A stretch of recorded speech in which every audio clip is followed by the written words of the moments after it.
right? As we said last week, Putin has called the West back to its own sense of value. The West has remembered that it stood for value. There's still lots of voices who don't want to accept that. But the reason, right, the West has been able to cohere and to create a new coherence, because that new coherence is based on, right, a realization that we actually have a shared vision of value. We now need that. That's going to be a passing moment in the West. It's going to be gone soon. We need to actually seize this moment, right? Seize the possibility. Carpe diem, right? And actually step in and not redouble our efforts, but triple and quadruple and quintuple our efforts to actually stand for something new and something possible.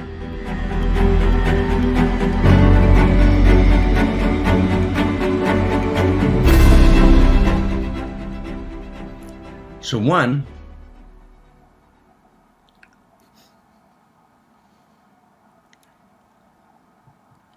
this is all about Ukraine, and it's not about Ukraine at all, right? It's all about Ukraine, obviously, and it's not about Ukraine at all. Okay, and that's critical, right? And it's very, very important to understand both what's unique about this situation and what's absolutely not unique about this situation.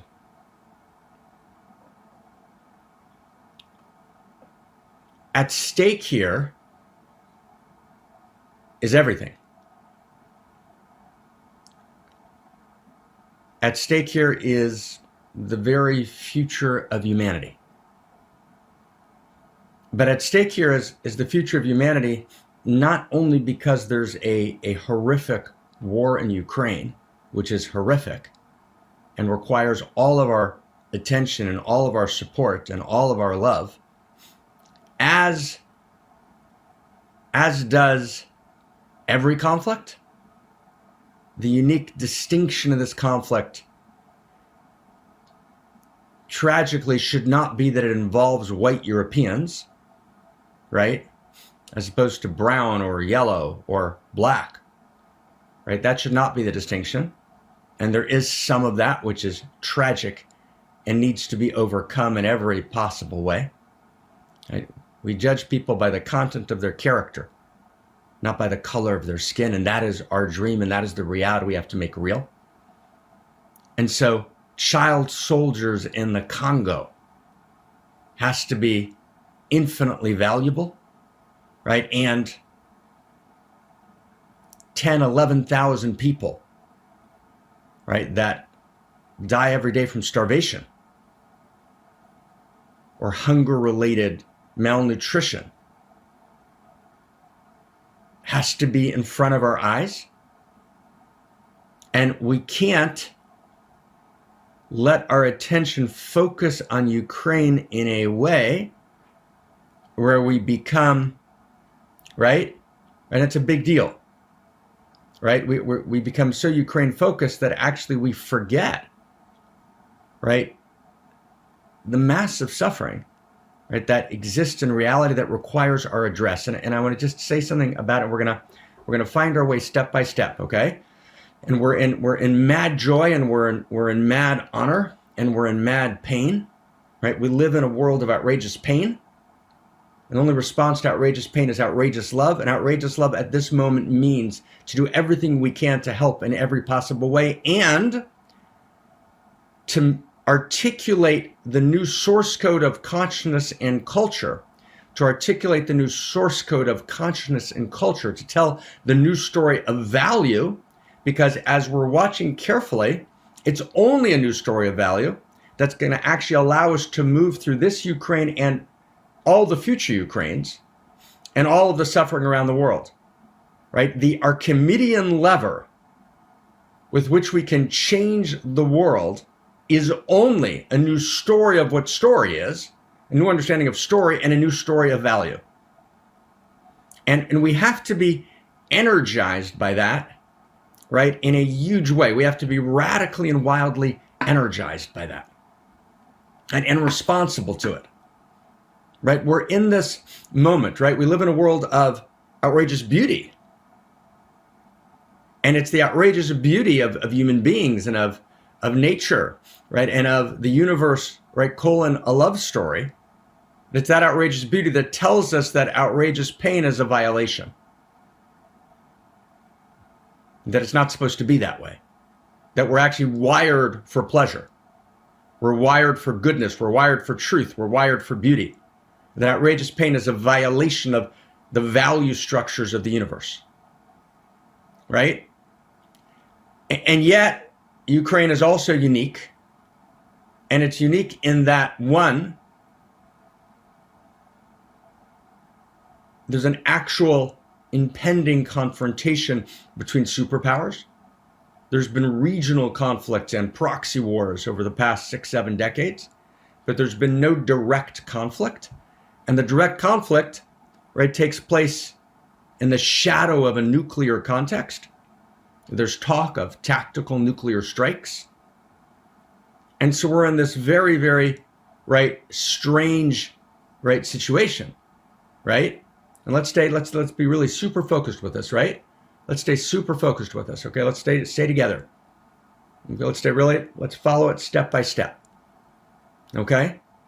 So we're in this moment in which we're refusing to intervene, right, and impose a no-fly zone over the Ukraine, or actually put troops on the ground, because we feel like we're going to push Putin over the edge and create a direct conflict, which will then result in a tactical nuclear strike that obviously we want to avoid, right, with all of our beings.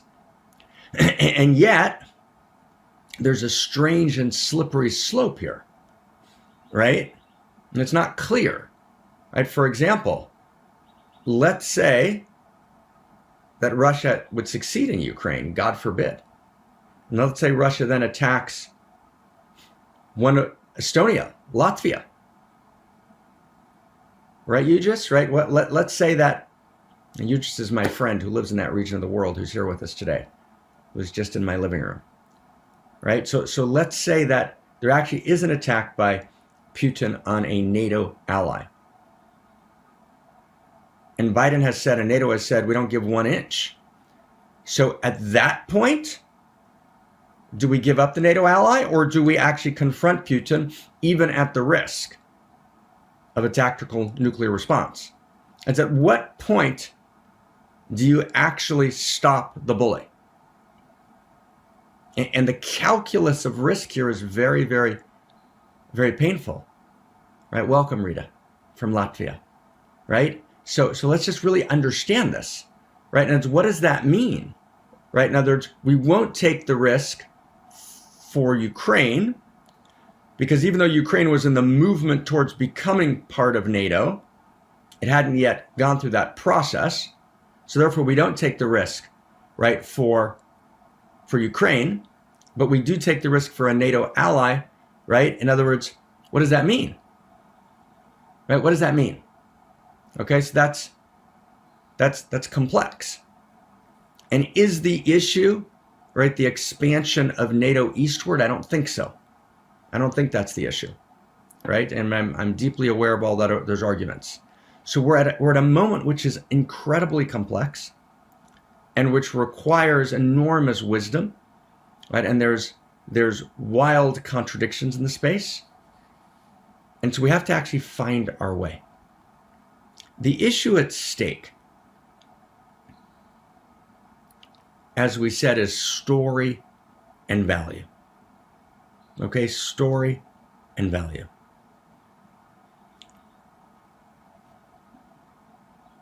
The issue at stake is not realpolitik. Yes, there's obviously realpolitik, right? I'm deeply familiar, obviously, with all the issues of oil and gas and population and borders, right? And I've tracked all those issues all for the last decade. So those are all critical issues. But actually, something deeper is driving it. As long as we understand this purely in terms of realpolitik, we can't ignore realpolitik. We can't ignore economics. We can't ignore, right, the various moves made by the United States and Russia, right, over the years. Nonetheless, there is something underneath that. And that's a critical issue.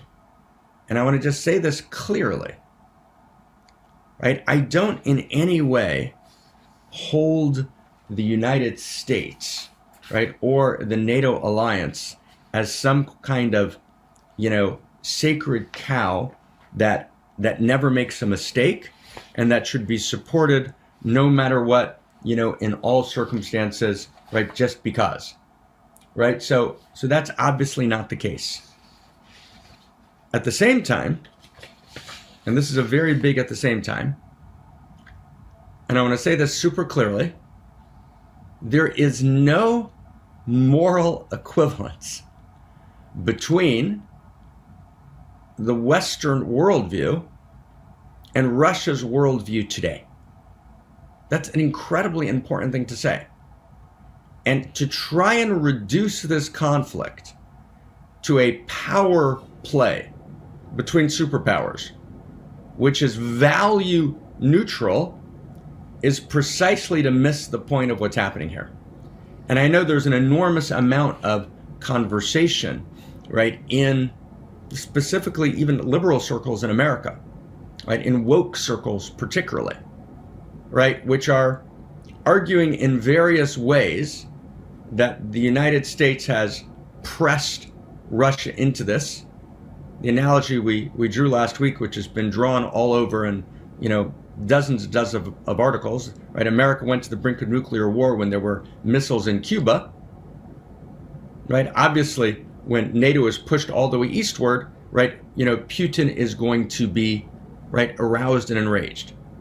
Now, whether or not Putin should have gone, whether or not NATO should have gone all the way eastward, right, is a more complex issue than we can discuss here.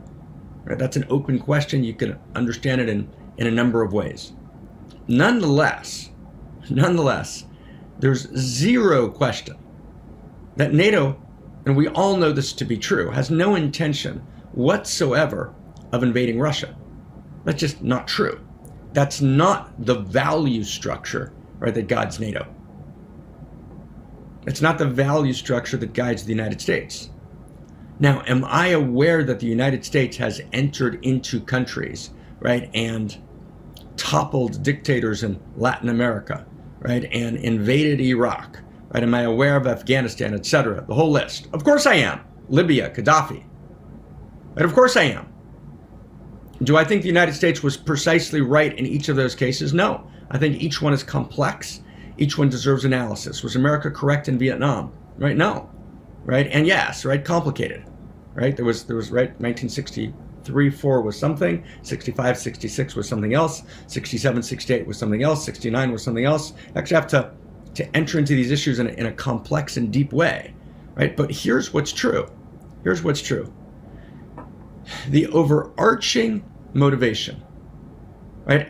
The spark of the sacred at the root of the American vision, right, is, right, a vision of value. It's a vision of universal human rights. It's a vision that moves beyond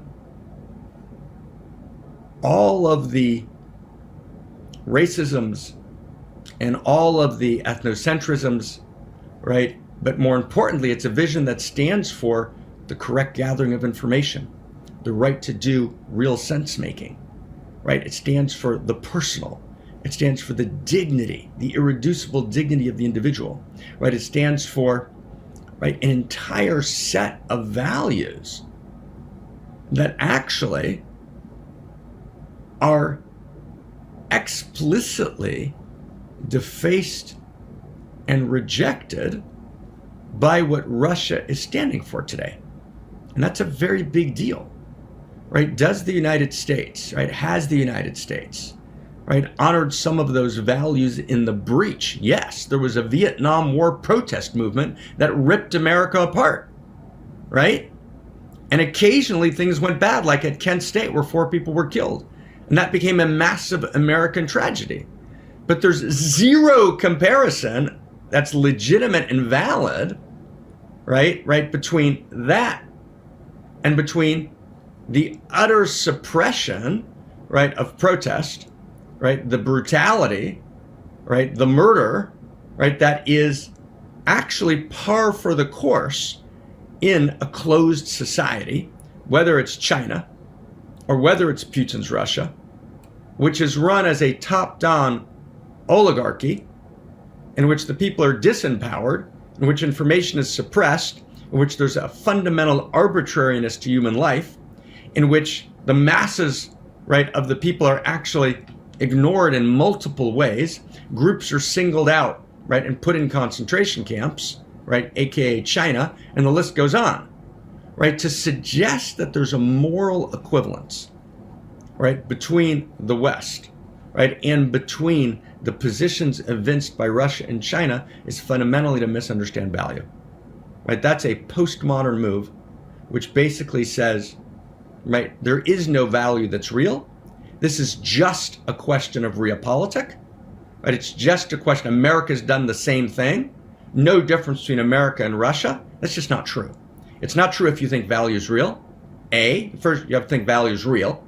B, you have to understand that there's an evolution of value. Okay, number one, value is real.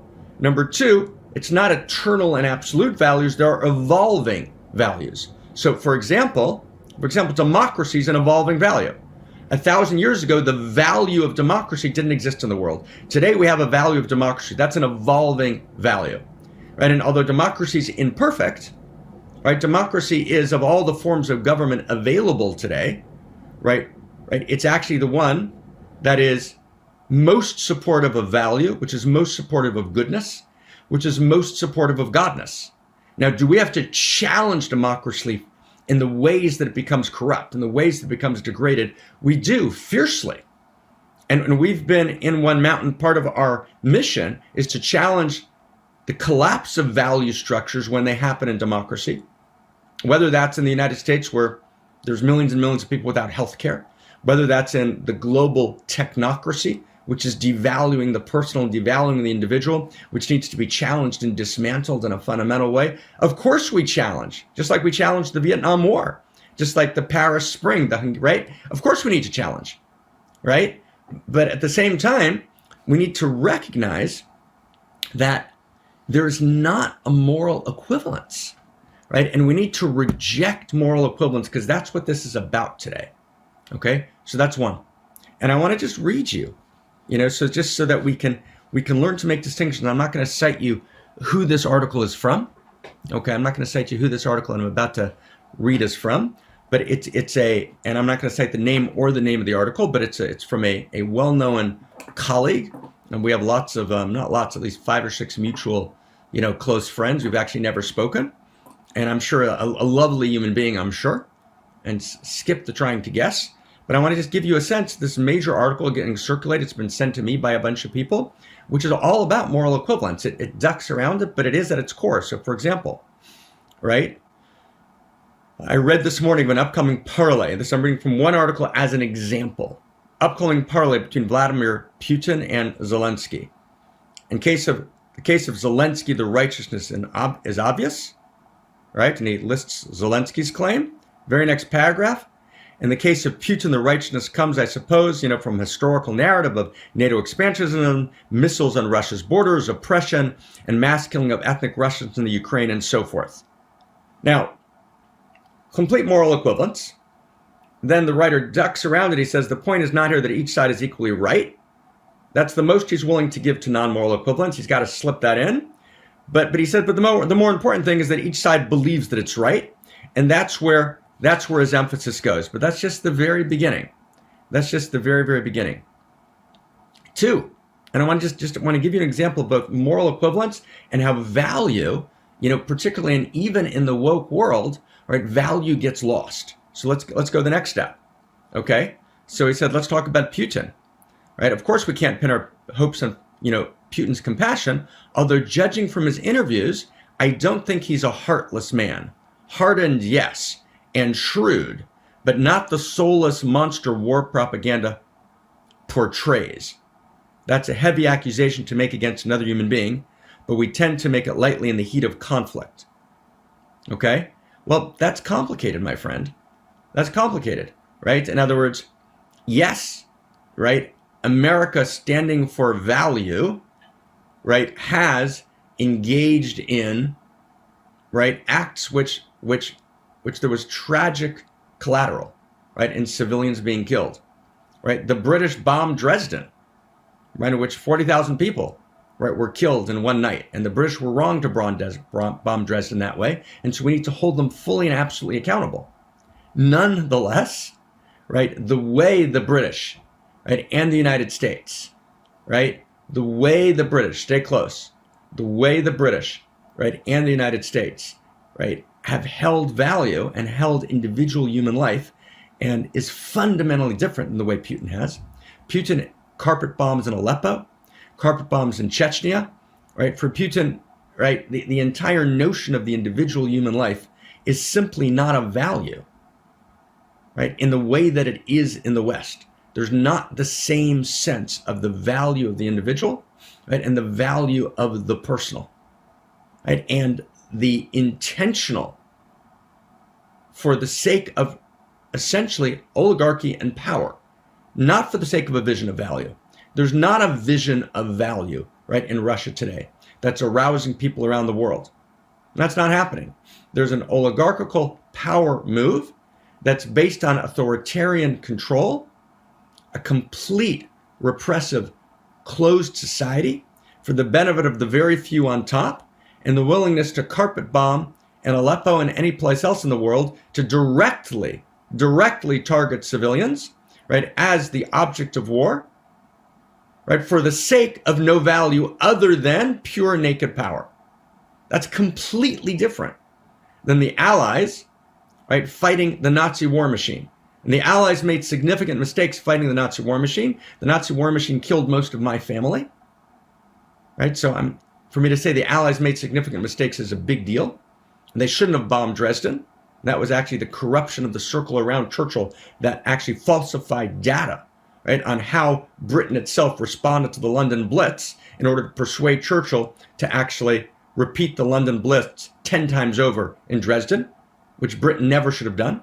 So yes, of course we challenge, right, huge mistakes made. Nonetheless, right, the Allies fighting Hitler, right, and the Nazi war machine and fascism at its absolute worst, it is in no sense comparable to Putin, right, or China. And we need to understand the difference. And again, right, I want to keep going, and I want to keep reading this article, which is, again, a very, very popular woke article. Okay, very, very popular woke article. Okay, step at a time. So this writer keeps going and he says, right, but if we must be loud in our revulsion, right, but it must be, if we're to be consistent, we also must look with shame at the wars instigated by our own country, as we lived obliviously to them, shielded from their horrible reality by our own justification, just as Putin is shielded by his. Right? That is moral equivalence. Okay, classical moral equivalence. And again, we should critique America in every possible way.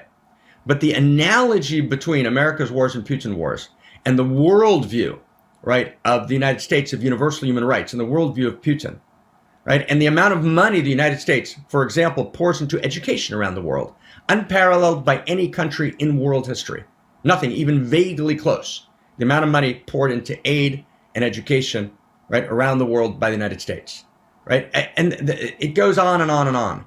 So to make a moral equivalence, right, between the United States and Russia, right, is wrong, right? To in any way portray the United States as always a knight in shining armor that's not without significant corruption, significant, right, degradation of value. And to not challenge that value is a tragedy. That's absolutely, we got to challenge that value. And the United States and the Western world is a dream in the making. It's a work in progress, right? It's a dream that's not fulfilled. But we got to hold the dream. And we got to make the dream true, because the value structure, the worldview to hold the dream is there. And that's absolutely critical. And I'm going to go just another example. Okay, we were rightly appalled at the invasion of Ukraine. But where were these sensibilities when our own countries and alliances invaded, right, Vietnam, Iraq, Afghanistan, and Yemen? I can go through each one of those cases, which I know quite well. And the moral equivalence here is absolutely not true. right? The vision of value, right, which guided those invasions, right, together with the realpolitik and the nature of the realpolitik, the nature of the desire for American hegemony, right, is not a purely motivated base power play. It's actually a desire, right, for Western values, right? That Western values, actually the values of an open society, should actually stand against the values of a closed society. And we're at a moment in the world in which we're either going to be able to transform the world into, right, a multipolar world of open societies. We don't want a unipolar American world. We want a multipolar world, obviously. We want a symphony of unique self-nations. We want a unique self-symphony, right, which is based on a shared vision of value. Right? That is, so again, the moral equivalence by this writer, right, is beyond absurd, wrong, and actually is based on a postmodern, right, subjectification of value, right, a refusal to actually do the hard work. It's based on these kind of broad, we invaded, you invaded, right, and those are the same. That's not true, right? Killing is not killing, right? It's not true. I sat with the Dalai Lama in his bedroom, in Dharamsala, where we were talking in 2005. And we both talked about this notion that this kind of moral equivalence between all forms of killing is actually, right, a violation of the sacred, right? Not all forms of killing are equal, right? When I kill to defend my family against a murderer, it's not the same as the murderer, right? And yes, of course, there's complex issues of realpolitik, and obviously those influence. But even realpolitik in the power move, right, is animated, right, by a vision of value. And I want to go just one more step, right? The boycotts,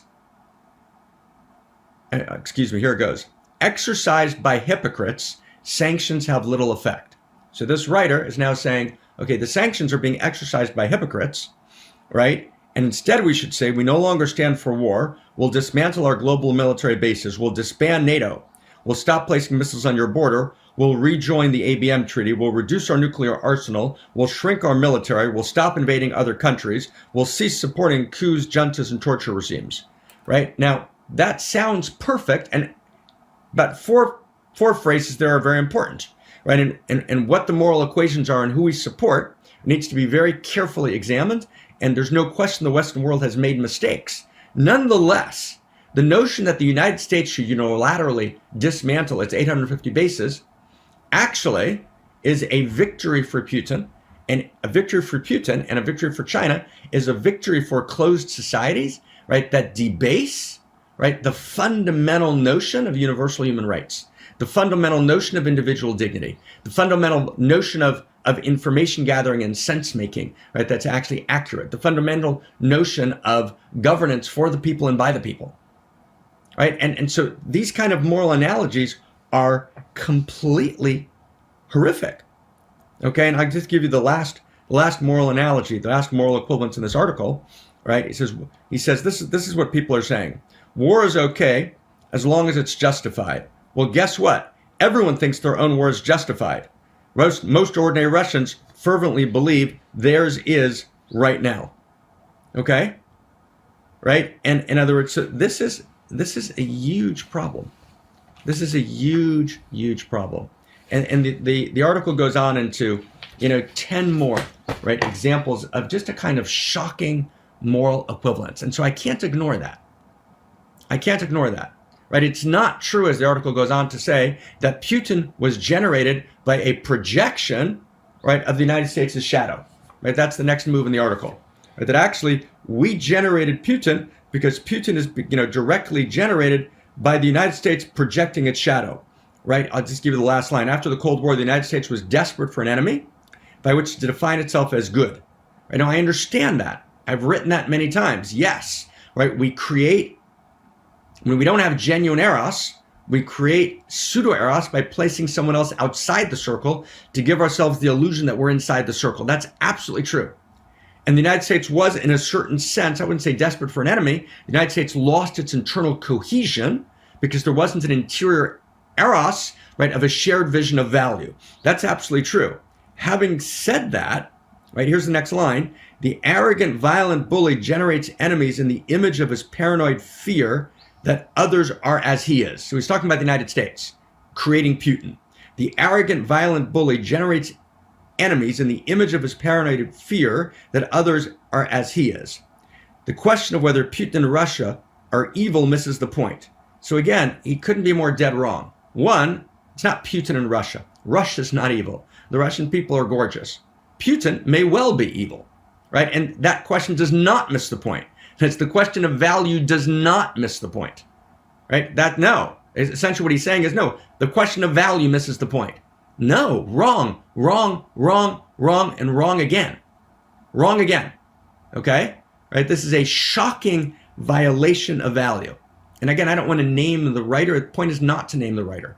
The point is to look at the content here, okay? We're not in high school, okay? So let's kind of hold this, right? You know, where we want to hold it here. It's not about who the writer is, it's not about the name of the article, it's about the content, right? It's not actually true that the United States, right, is the arrogant, violent bully that generated Putin, right, out of their own paranoid fear, right, that he is as the United States is.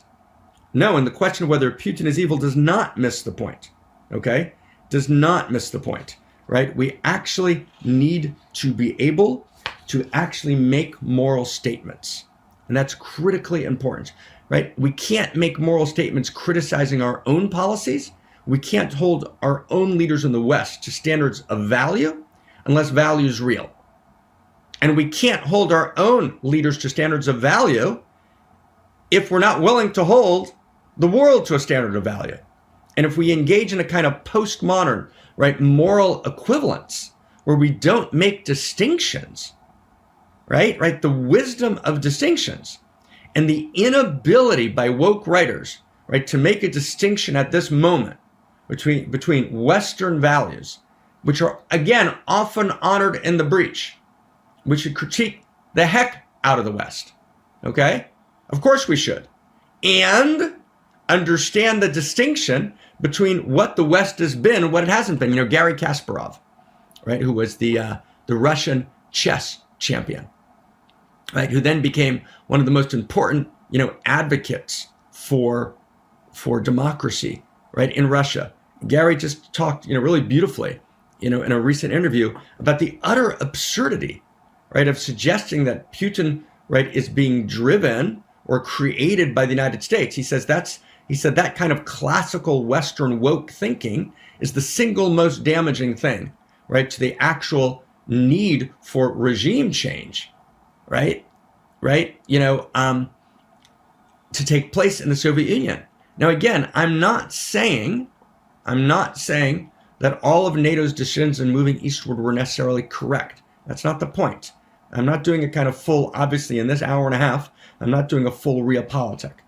What I'm saying is I'm focused on one issue. We cannot engage in moral equivalence, okay? Right? We can't engage in moral equivalence. We need to actually be able to distinguish between structure stages of consciousness, right? And structure stages of consciousness are real. They're not created. And the structure stage of consciousness that Putin is emerging out of, right, and the value structure that he's emerging out of deny both the evolution of value, right? Putin's in a pre-modern imperialist, right, regressive mode, right, of the kind the world hasn't seen of its kind since World War II, or since maybe the Korean War. It's a disaster. So that's one. That's point one. And I got through point one of 10. We haven't even begun. Okay, but let's go now. Let's keep going. Okay? So now what I want to do is I want to try and read this conflict with you, right, in a deep way. And I have great hope for the possibility here, right? I have great hope, you know, for Russia joining the community of nations with the greatness of the Russian heart and soul, and for China joining the community of nations.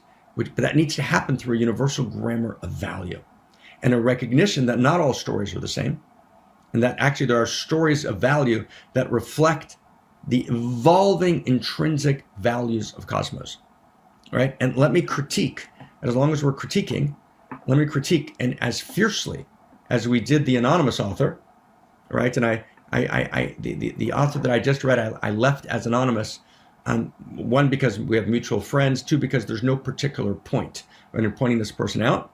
This next person I won't leave as anonymous, right? And I've spoken about, and again, also a wonderful human being.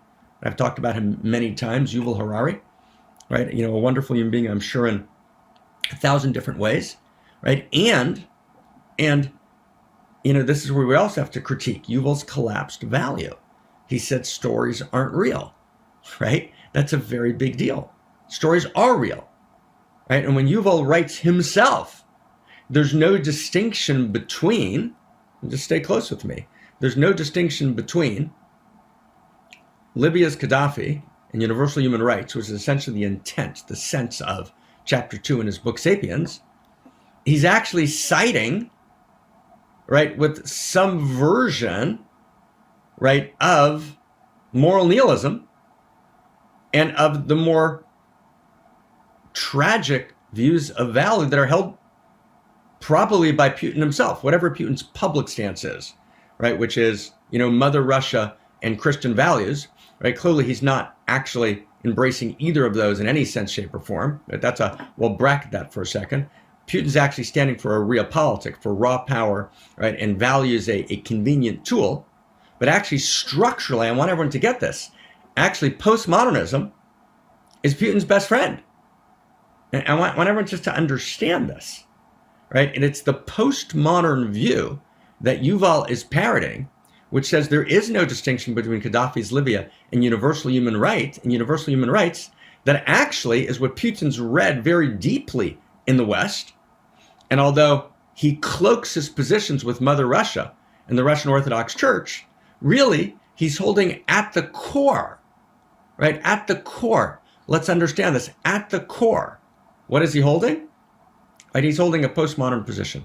There's actually a complete alliance here, right, between the postmodern position as expressed by the likes of Harari, right, and beautiful man, right, who's taken a very different tack during this war. He's kind of covered over the postmodernism, right? But actually, it's right there under the surface. If you don't declare value to be real, then you can't challenge violations of value, which is why, as my friend the Dalai Lama said, right, moral equivalences, right, moral equivalences stand against value. And they stand against, right, the future of the world, right? If we can't make moral distinctions, right, we're lost.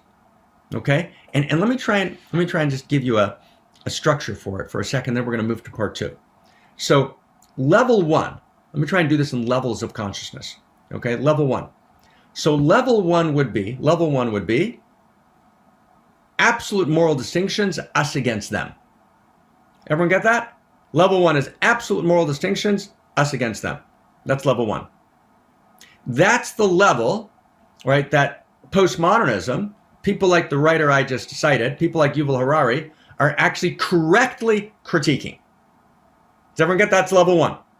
Right? Us against them, we're the good guys, those are the bad guys, right? And, there's nothing, right? There's nothing that ultimately rises above that split between us and them. It's an us and them, right? We're right, they're wrong. Yay, America, right? Russians are all evil, right? Or right, that an us-them realpolitik, right? That is completely not the case. And the writer I cited, postmodernism in general, Foucault, right? Harari not as a thinker, but as an intelligent parrot, right, of the postmodern position, which he assumes in 10 different ways, which he hasn't thought about clearly, but we've had that discussion at a different time, right? They're correct, though. They're 1,000% correct in challenging, right, that level 1. So then they go to level 2. Now level 2 here's level 2. No, actually all sides, right, have moral deficiencies, right? All sides, right, have impaired value. All sides have some good dimensions and some sacred dimensions, and all sides have, right, some dimension of value that actually seems to make a difference, even, and so actually we're all in this together. There's actually no need to make distinctions. Distinctions are about level 1, right? Everyone is some strange combination between the holy and the unholy, right? Between value, right, and anti-value, right? And that's level 2.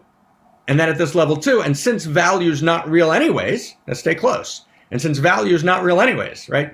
Value is actually not a real structure. So the entire enterprise of making the distinction at level 1 is absurd. So there's a two-part move made in level 2. One is, right, is structurally, right? Level 2 points out that there are value collapses on both sides. It's not just us and them. And number 2, level 2 says, is level 2's second point is, and value is not real anyways, right? So it's all just story. So the notion of having just us against them, our story against theirs, doesn't make sense. That's level 2. Did everyone get that? The writer I cited is clearly in level 2. Harari is clearly in level 2. Okay? Level 3. Level 3, right? Value comes back online. Okay? Value comes back online. Okay? And when value comes back online, okay, stay close here. Okay, step into the content, okay? Right? Because the content's it's deeper. We got to follow this like line by line. Number 1, at level 3, value comes back online as intrinsic value. Does that make sense? Number 2, value is back online as intrinsic value. Once value is back online as intrinsic value, the second thing that happens is, right, we also make distinctions. Right? We're able not to fall into a moral equivalent. Right? I'm able not to fall into, right, a moral equivalence between different positions. I'm able actually to recreate, here's this big deal, I'm able to recreate hierarchy. Hierarchy. And level 2 denies hierarchy. This is very, very important. Level 2 views all hierarchies as, everyone with me? Dominator hierarchies. But as my friend Rianne Eisler correctly pointed out in her book, The Chalice and the Blade, there's actually a difference between a holistic hierarchy and a dominator hierarchy. There is, right, a hierarchy of values. Okay? And to not live in a hierarchy of values, right, is a very big deal. Okay? And to not be able to make those distinctions actually will bring massive suffering to the planet, massive death, right? Massive oppression, right? Of an unimaginable kind, right? If we were unable, and by the way, there was an entire world, right, in the United States in 1936, right? Right, which actually refused to make a hierarchical distinction between Hitler in 1936, right, and between the Western powers. And there were dozens of articles in the, early to mid 30s until 36, 37, 38, which basically said, right, you can't make a hierarchy of values, right? America's imperialist and Nazi Germany is imperialist, right? Hitler is cover of Time magazine, touted by American writers, right, in 1,000 different ways. And actually, they refused to read Mein Kampf, which Hitler published in 1923, which made it very, very clear that his values were fundamentally, right, distinct from those of the United States. And although the United States had many sins to atone for, it was a fundamentally different value structure at its very core. And even people like Jung, right, the great psychologist, who did broadcasts for the Nazi Party in 1933, swept away by the great Vogue of Germany that he felt arising, right, got lost in a world of myth, right, in a world in which hierarchies disappeared, right, particularly value hierarchies. And as Rianne Eisler, right, certainly kind of a credible and an important figure, right, in the world of emergent feminine, right, correctly points out in her beautiful book, The Chalice and the Blade, and Rianne's fantastic. She was a guest of ours for Passover Seder, and she's a major voice for the emergent feminine, right? The mistake, right, to link all hierarchies and make all hierarchies dominator hierarchies, including hierarchies of values, and not actually recognize that there's a holistic hierarchy, right, is actually a huge mistake. Okay, so this is our affirmation in love. Our affirmation in love is, yes, at level 3, right, we actually recognize on the one hand, right, we transcend and include the best of level 1, right, and the best of level 2, right? In other words, there is us, them, there are distinctions, right, and right? There's not us, them, and we're all flawed in different ways, and we need to look carefully and resolutely and powerfully, right, at our own shadow, right, in a powerful and beautiful way. Right? That's really important, and to be able to actually, right, be able to actually do that is the evolution of love. Love collapses when distinctions can't be made, and we fall into a kind of therapeutic culture which effaces all distinctions. So this notion of these three levels, level 1, level 2, level 3, she comes in threes, right, is critical. Right, it's critical. And of course, right, the levels keep going, but you're able to see very clearly, right, when you see those three levels, you understand very clearly where different writers are coming from. And obviously, stay really close. Obviously, no writer, right, is absolutely in level 2. All right, so when I say a writer fits into levels, it doesn't mean they don't make any distinctions. It means that the fundamental ability, right, to actually coherently make a hierarchy of values, right, and not to fall into moral equivalence, right, has actually been lost at that structure stage of consciousness. You can't actually see it. You can't feel it, right? It's only at level 3 where I'm able to actually see my own flaws, self-critique, protest against my own wars, fight against my own government, but also at the same time, right, make a distinction between different positions to create a hierarchy of values. And I'm going to say something now wildly unpopular, right, with a bunch of people. So love mad, okay? Love mad. So let's just take, I'm going to give you just a good example. I'm going to take Israel, right? Right? Is the Israeli government perfect? No. Has the Israeli government made mistakes? Yes. Is there a moral equivalence between Israel and the Arab world in that war? No. Of course not. Right? Israel's the only democracy in the Middle East. Right? You walk into Hadassah Hospital, right, in Israel. Walk into Hadassah Hospital, it doesn't matter whether you're Jew, right, Arab, right, what your religion is, what the color of your skin is, you'll get, right, in Israel's Hadassah Hospital, which was nominated for a Nobel Prize, you'll get the best medical treatment and humane treatment in the world. Give me a Hadassah Hospital in any Arab totalitarian capital, and we'll start to have a conversation. There's not a moral equivalence, right? And I'm a person who lived in Israel for many years, right, who protested vociferously against what I thought were mistakes and moral shortfalls of the Israeli government, because that's what we do in a democracy. We're actually able to do that. That's the quality of a democracy, right? In other words, the writer that I cited earlier, right, actually wouldn't survive Putin's Russia. They'd be completely shut down. It's only, right, in the United States where that level of consciousness can thrive. So the ability to make distinctions is critical, right? And we can't create, right? We've got to, in order to be lived as love, right? Love is discernment. Love cultivates discernment. Love is not just an emotion, and we just kind of blindly love everyone. Infatuation is blind, right? But love is a magnifying glass, and love discerns. Self-love discerns. Self-love is not a blind embrace of self. It's a blind embrace of one's intrinsic value. And then self-love leads to self-discernment and to self-transformation. So love at its core is not merely an emotion, it's a perception. When I love you, I see you. When I love a situation, I'm discerning in the situation. Okay? So kind of blithe claims, right? We stand in affirmation of love. No, yes, but no, right? The no is, no, we stand in the affirmation of love, which is discernment, right? Love is a perception. To love is to see, to be able to create distinctions. And to efface fundamental distinctions is not loving, right? In any sense, shape, or form. You cannot have love without perception. You can't have love without distinctions. Our code for this week. Okay, David, what's our code? What's our code for this week? Give us our code. Hope is a memory of the future. So we're aspiring to that memory of the future, Marc. Hope is the memory of the future. Okay. So this is a moment where hope is wildly important.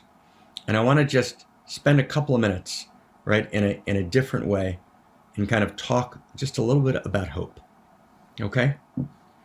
So I want to take a look at a clip just for 1 second, a short clip. right, of Zelensky, right, in a beautiful clip, which we have, where he's asked, I saw the clip on Friday morning, and he's been completely gorgeous. He's been just completely and totally gorgeous, and we'll talk about what he's stood for and what that means. And we have a huge prayer that he's going to be with us next week. Right? His life's on the line, and he's been just an embodiment of, hope, an embodiment of appropriate nationalism.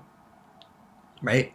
You actually, it's not, we're against ethnocentric. Ukraine is actually ethnocentric in many ways. Ukraine's a model of a new kind of ethnocentricity, right, which is actually important.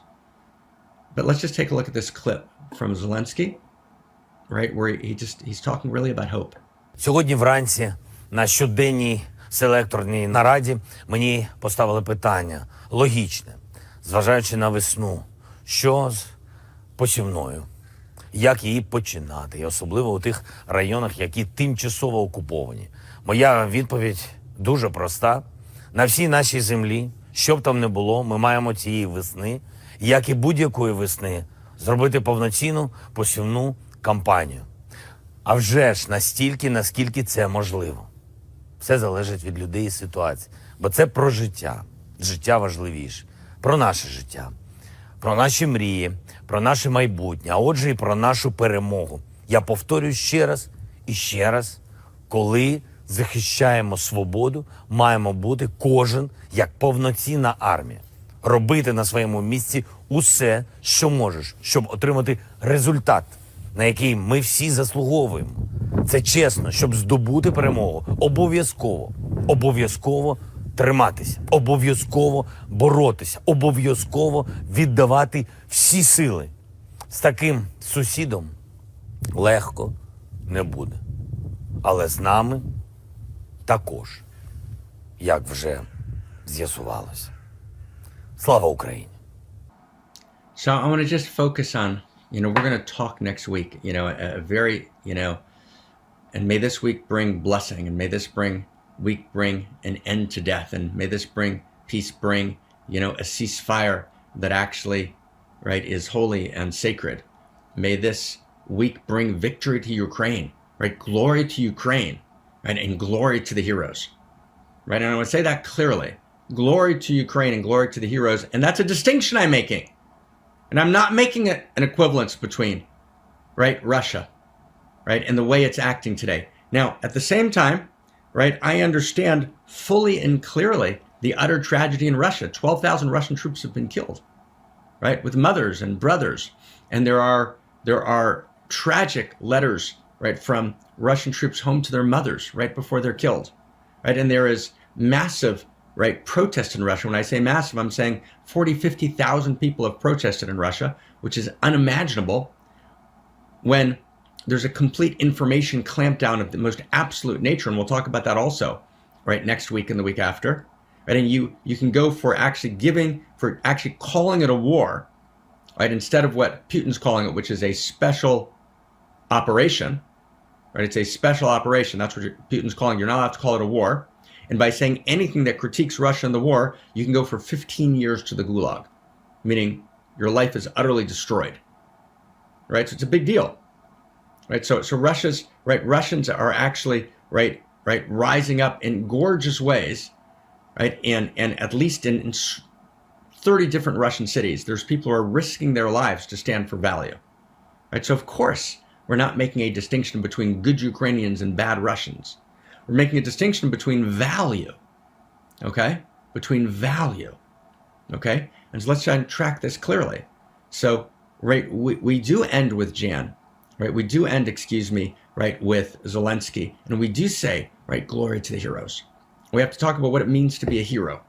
And we have to talk about what it means to make moral distinctions, right? We do want to say glory to Ukraine, right? Absolutely. Right? And we do, want to actually understand that we're engaged here, and I just make 2 points that we're going to close with. We're engaged here in a kind of radical peace. And that radical peace is a radical war for peace. One of the things that Barbara Marx Hubbard, my beloved evolutionary partner, used to always say, right, is that we need a peace room that's as powerful as a war room, right? Right, glory to Ukraine and glory to the heroes. So what we are here in One Mountain, with our friends all over the world, is we're a peace room. But we're a peace room that has to be activated with the transformed energy of a war room. And I've said to our friends the last decade, right, when people say to me, like, why do you work 20 hours a day? Right, because we're at war in a peace room. We're at peace. Right, and the war for peace and for the kind of creation, right, of a new vision of value, of a shared language for humanity, at a moment in which we are going to be ripped apart by existential risk and catastrophic risk, of which Ukraine is actually relatively minor, is what animates us. And so we have to actually pour the same energy, right, into, right, creating the future that Zelensky gorgeously is pouring into trying to save Ukraine from the violation of its soul, of its freedom, right? And Ukraine is, of course, not part of Russia, right? Kiev was a major metropolis before there was a Moscow, right? If you know the history. And we'll talk about that also next week and the week after, right? But in other words, we're engaged, right, in a war for peace. And this is not a career. It's not about that. This is about, I am passionate about truth and goodness and beauty.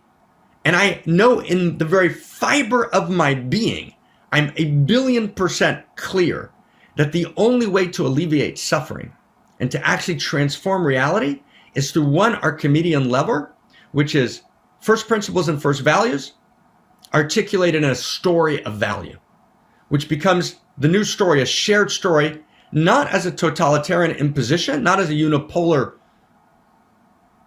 domination, but as a context for our diversity.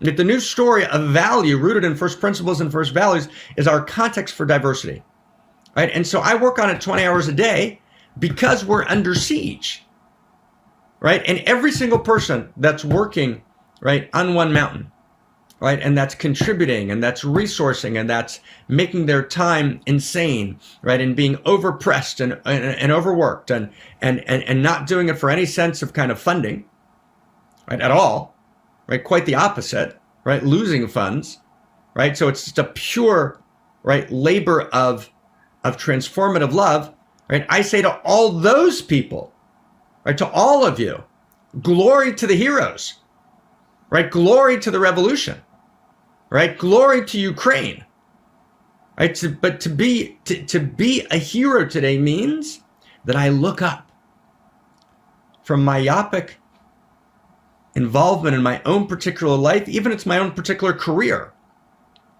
and my own particular, how am I going to manifest my particular, no, right, the world is burning. The world is burning. It's burning with beauty, and it's burning with a potential collapse, with existential risk in which there'll be literally no future. And so we have to burn. We have to burn with love. We have to burn with a love which is discerning, right? We have to be allured, right, to actually create these new possibilities. And we have to be allured, right, to actually work harder than we ever could and to run faster than we ever could and to be more clear than we ever could and be filled with passion, but passion that's loving. And that's denigrating. I don't have a word of denigration, not for, my dear friend Yuval Harari, we've never met, and for the colleague that I critiqued. Beautiful people, right? We're in a different kind of conversation. We got to be in a conversation which is discernment beyond egoic structures, right? We're not, commodifying, right, value and selling it as some sort of career move or organization building move. That's the old world. That's the rivalrous conflict based on win-lose metrics. That's not our game, right? And we can love madly, right, a writer that we think is making a fundamental mistake and actually say, yes, I believe I'm absolutely right about this, and that writer's actually dead wrong. Correct. And not get lost in a kind of aperspectival madness where I'm willing to affirm moral equivalence and the collapse of value as legitimate And the reason I'm not willing to affirm it is not because I'm stuck in, I want to make my intellectual point, because actually it will actually cause massive suffering. And it's only, right, first principles and first values. 1, 2, the recognition that value is real and intrinsic. 3, the value is evolving. 4, that value then expresses itself in a story of value, because human beings think in stories. And that 5, that story of value is not an imposed dominator hierarchy, but that story of value is a context for our diversity, a context for our unique self-symphony. That's 5. And 6, that we understand that one of the first values and first principles itself is hope. And that's what Zelensky was saying. And I want to come back to that Zelensky clip and end with this, right? Right? Hope is a memory of the future. And what does hope mean? Hope is based on a vision of who the human being is. Okay? Am I a separate self who's a psychological self? Right? So I'm determined, and the psychological self says I'm determined by yesterday. Only yesterday determines me. Only antecedent prior causes determine me. So I got to rework my past and my trauma the best I can. And I kind of have a kind of identity politics. Putin is an ultimate example of identity politics, right? And I've got to actually right the terrible wrongs and traumas of yesterday. It's identity politics writ large on the international stage. That's the psychological self. And part of that psychological self is, for example, notions that we deny free will. So I'm purely determined by yesterday, antecedent causes, yesterday's psychological causes. Then there's no reason for hope. I can do the best therapy I can, but ultimately I have no free will. And, right, my past is my past. I can't really change it. So I can do my best to come to terms with my trauma. That's as far as I can get in the therapeutic culture. And then there's the mystical self, or the enlightened self, which is, right, the kind of be here now world, represented by people like Eckhart Tolle, and Eckhart's beautiful. But basically, it's not about the past, it's about the present. There is no past, there is no future. It's beyond value. It's about the fullness of the present moment and the presence in which all lives, the eternity that resides in a moment. But that's an eternity that resides in a moment that actually ignores past and future, right? And actually ignores history in a very fundamental way. Okay, so it says move beyond story, but actually story matters. And then there's a third possibility, and that third possibility we call homo amor, and we call evolutionary unique self. And evolutionary self, right, is filled with hope, because I actually understand that evolution is an intrinsic process of the unfolding of value. Evolution is the evolution of value. And it's actually a kind of value gravity, if you will, that is the alluring structure of reality. That it's actually the emergence of the evolution of the good, the true, and the beautiful. The evolution of the good, the true, and the beautiful, the evolution of love is the storyline of cosmos. And there is a developmental hierarchy, right? And there is more and less love, right? And at level 3, right? Not at kind of level 1, us, them, right? A deep sense that actually reality is animated by eros, which is evolutionary love. And the plot line, right? Or the movement that's caused by evolutionary love is the evolution of love. And we participate in that. And we're called by the future, right? There's a future self that's actually calling us, right? The future actually lives in the present. The name of God, right? In Hebrew mysticism is the Yud, which is the future, right? In the Hey Vav Hey, which is Hoved, the present. So it's the impossible conjugation of the future that lives in the present that calls us forward. So we're filled with hope. Yes, Zelensky, you're gorgeous. Yes, we have to sow in the spring. Yes, the spring represents renewal. It represents new possibility. But it's not just cyclical. It's not just a cyclical, right, movement, a circle of seasons. It's a spiral of the evolution of love. And this is a moment where there's a crack. There's a crack in the facade. And in this moment that there's a crack in the facade, there's a possibility to actually evolve love, to actually reclaim intrinsic value, but evolving value, right? To revision, right? A new story of value, right? As we said last week, Putin has called the West back to its own sense of value. The West has remembered that it stood for value. There's still lots of voices who don't want to accept that. But the reason, right, the West has been able to cohere and to create a new coherence, because that new coherence is based on, right, a realization that we actually have a shared vision of value. We now need that. That's going to be a passing moment in the West. It's going to be gone soon. We need to actually seize this moment, right? Seize the possibility. Carpe diem, right? and actually step in and not redouble our efforts, but triple and quadruple and quintuple our efforts to actually stand for something new and something possible. Okay? So glory to the heroes in Ukraine. Glory to Ukraine. And glory to the heroes who are here in one mountain, because we are heroes together. You're heroes. Every single person here who shows up, who resources, who steps into a project, right? No one, right, is doing this for any sense of funding at all. Quite the opposite, as I said, right? For many of us, it's a huge depletion of funding, right? But it's not about funding. It's not about egoic. It's about that actually we are taking responsibility as a band of outrageous lovers for the future. And our hope is not naive. Hope is actually not only realistic in the sense that it's validated by realpolitik. Reality does change. Reality does emerge. Right? Democracy has emerged. Human rights has emerged. Right? We have moved, right, from dirt to Shakespeare, from quarks to culture, from Bach to bacteria. We have moved, right, in the direction of the evolution of love. Right? Actually, all of the energy and hope of the Big Bang, right, is actually with us in this moment in evolution. Right? Evolution lives in us. Right? Evolutionary desire lives in us. So this entire conversation today was not a political analysis. It wasn't a lecture in moral philosophy. Right? And I love, right, the chat box, and I love the agreement and the conversation and the challenge and the pathos, and right, and that's all perfect. Right? But we're here as evolution. We're not here as this person or that person or that person. We are right now in this second, evolution itself, awake and alive. Right? We are evolutionary desire. We are evolutionary love, yearning, right, to create a future. And we're filled with hope. Hope is a memory of the future. And what we are here in One Mountain, Many Paths, right? You're heroes, and you're a memory of the future. And this unique self-symphony is a memory of the future. And we don't skip. We don't sloganeer. We did the hard work today. We did hard work today. We just got to the first piece of 8 I wanted to do. Yes, Tom, right? My sense of time is not good. You're right. I apologize, right? You're totally right, right? But wow, right? Like, wow, right? That's who we are. Like, oh my God. Oh my God. Oh my God. Oh my God. Oh my God. I'm just so, and I apologize. I mean this in the most gentle way, not as a teacher, but literally as just, a boy and just a spiritual friend. Right? We're each other's spiritual friend. I'm so crazy proud of everyone here. I'm so crazy proud of who you are and what you are and what we are together. So we're going to finish just in 1 second with Hallelujah, played on a violin, right, from a bunker, right, in the Ukraine. Right? Oh my God. Right? So grateful, so wildly grateful.